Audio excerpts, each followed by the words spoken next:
Salut les amis, vous allez bien?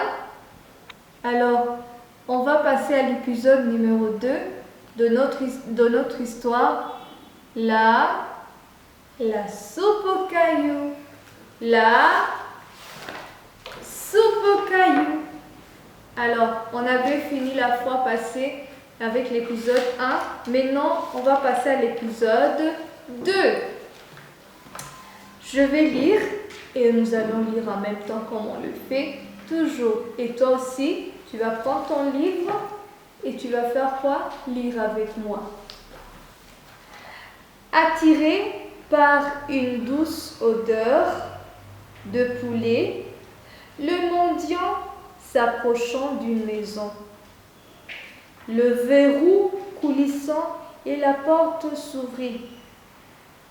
Une vieille femme, émitouflée dans une couverture, lui cria: « Je n'ai pas un sou, je ne peux pas te coucher et encore moins te nourrir. Oust, va-t'en !» Elle était furieuse et lui parlait avec dégoût. Il frappa à plusieurs portes, mais les rares personnes qui lui ouvraient lui disaient toujours la même chose.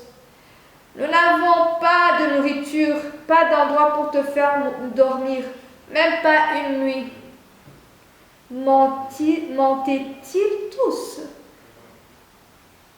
C'est la fin de l'épisode. Alors, on va essayer de comprendre la deuxième épisode. D'abord, rappelez-vous, on avait dit au premier épisode que c'était l'histoire d'un mendiant. Un mendiant qui était comment? Ça veut dire quoi un mendiant? Un mendiant, c'est quelqu'un qui n'a pas de nourriture, qui va à la porte pour toquer, demander la nourriture ou bien même l'argent. Alors, ce mendiant, il était où? Il venait où? C'était un soir. Un soir, dans la soirée de mai, il avait aperçu quoi? Au sommet de la montagne. Il avait aperçu quoi au sommet de la montagne? Des lumières d'un village. Et il marchait depuis combien de jours? 2 jours sans manger. Et il avait vraiment faim. Il n'avait pas trouvé à manger. Et lorsqu'il avait vu au sommet de la montagne des lumières d'un village, oh, il s'est senti soulagé. Il s'est dit: oh, ouf, voilà un village là-bas, voilà enfin les personnes, je vais y aller, je vais le mendier, je vais demander à manger. Mais ce qui était étonnant, quand il est arrivé dans le village, tout le monde, tous les gens ont fermé leurs portes. Ils ont fermé leurs portes et même les volets des maisons, ils ont fermé aussi. Alors, pourquoi les gens n'étaient pas gentils alors que le mendiant avait vraiment faim? C'est ce qu'on va essayer de comprendre ici à l'épisode 2. Il avait entendu, cette fois-ci, il a senti l'odeur d'un poulet. Vous tous connaissez l'odeur d'un poulet? Ça sent comment? Oui, ça sent bon. Et le mendiant, s'approchant d'une maison, là où il avait été attiré par l'odeur du poulet. Mais le verrou coulissant, ça veut dire quoi coulissant? Ça veut dire le verrou de la porte s'ouvert, comme ces gens le faisaient. Ils ouvraient la porte, ils glissaient le verrou, et puis ils ouvraient la porte. C'est ça, le verrou coulissant. Et la porte s'ouvrit. Une vieille femme émitouflée dans une couverture lui cria. Ça veut dire quoi émitouflée? C'est lorsque tu prends des couvertures, tu te couvres partout pour ne pas attraper froid, pour se couvrir et se sentir en chaleur, loin du froid. D'accord?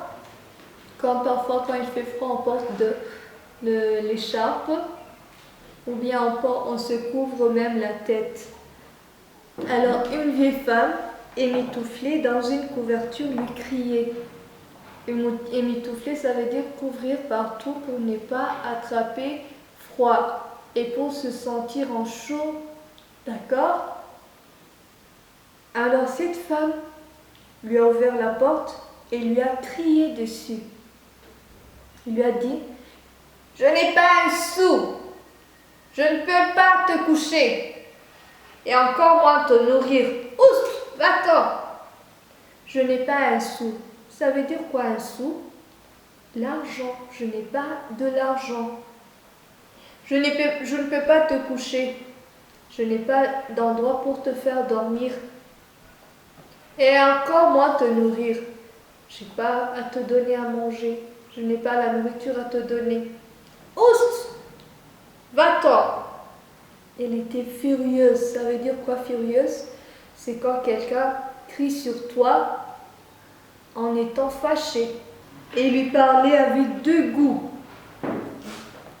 Il frappa à plusieurs portes, mais les rares personnes qui lui ouvraient lui disaient toujours la même chose. Ils n'étaient pas du tout gentils, ces personnes de ce village. Nous n'avons pas de nourriture et pas d'endroit pour te faire dormir, même pour une nuit. Bon, est-ce qu'il mentait? Est-ce qu'il disait la vérité qu'il n'avait rien? Ou bien c'était de la méchanceté, il ne voulait pas lui donner? On va découvrir ça à la prochaine épisode. Continuez à suivre l'histoire. À la prochaine.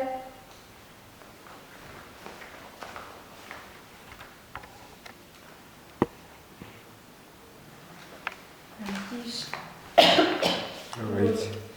Sini umuyaga.